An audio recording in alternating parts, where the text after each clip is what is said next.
దాదాపు 10 ఏళ్ల క్రితం వచ్చిన కెమెరామెన్ గంగతో రాంబాబు చిత్రం ప్రేక్షకాభిమానులను ఎంతగానో అలరించిన విషయం అందరికీ గుర్తుండే ఉంటుంది. త్వరలో ఎలక్షన్స్ జరగబోతున్న నేపథ్యంలో ఫిబ్రవరిలో ఈ చిత్రాన్ని రిలీజ్ చేసేందుకు సన్నాహాలు జరుగుతున్నాయి.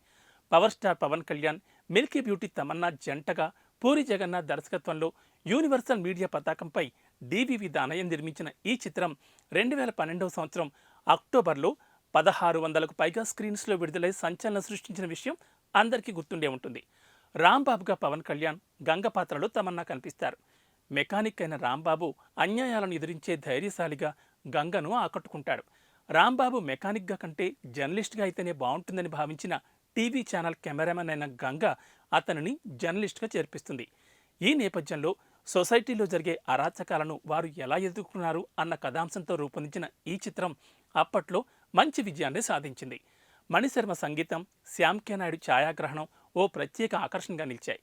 రిలీజ్ ట్రెండ్లో భాగంగా ఇప్పుడు ఈ సినిమాను ఫిబ్రవరిలో అనుకూలమైన మంచి తేదీని చూసుకుని రిలీజ్ చేసేందుకు సన్నాహాలు చేస్తున్నట్లు నిర్మాత నట్టికుమార్ తెలిపారు.